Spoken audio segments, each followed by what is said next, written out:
Welcome to Halo 3 ODST, the newest game in the Halo series. We're going in hard! But this time, Master Chief isn't here to save the day. You're a human soldier, but not just any soldier. You're an orbital drop shock trooper, an ODST. ODSTs drop behind enemy lines, from miles above the surface of a planet. In this short, we follow the journey of one soldier, Tarkov, from the moment he is inspired to become a soldier, through his coming of age on the battlefield, and as he becomes a leader. Our story begins with a military funeral. Bungie, Halo's developer, collaborated with the Academy Award-winning costume designer from Saving Private Ryan and Band of Brothers to design a Halo-style Honor Guard uniform, complete with special insignias and rank displays. Legacy. The studio behind movie villains like The Alien and Terminator used 3D models created by Bungie to create accurate replicas of the same weapons, armor, and enemies that appear in the game, down to the smallest detail. We had about 30 people working on this for about 2 weeks to go from digital files to full wearable costumes, which was a tremendous effort. Fortunately, we got some help from Bungie. They gave us some files, and from those digital files, we were able to rapid prototype.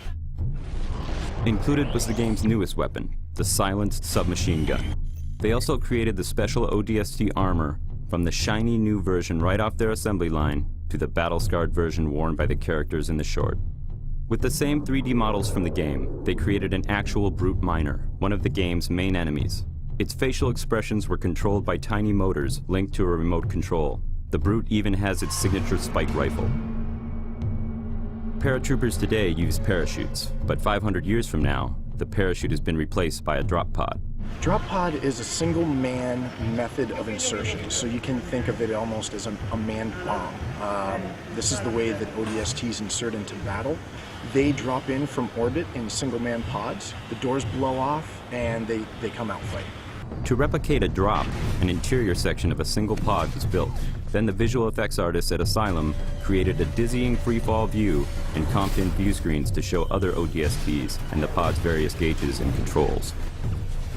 But some of the biggest stars of the film were the various locations. The battle scene was shot at the bottom of a strip mining coal operation. This location served as the planet where our rookie ODST has his first drop. With some help from the pyrotechnic crew, Asylum created the intense firefight, falling drop pods, Covenant Banshees, and of course the climax of Tarkov's encounter with the brute.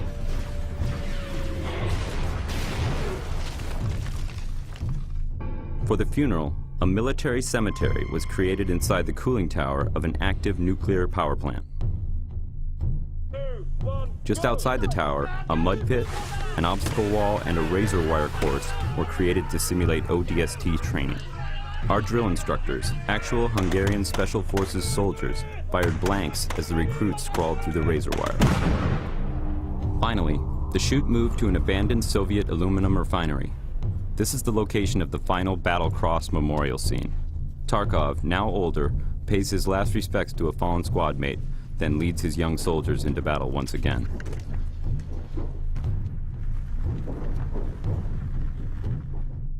We shot one additional scene on this location, which you won't see in the short. In fact, you will only see it here, right now.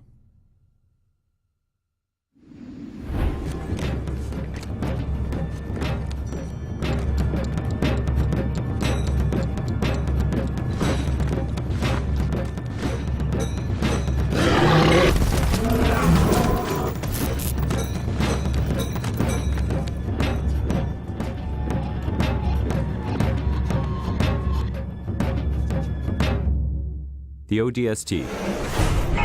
Join them and drop into hell. We're going in hard! Feet first.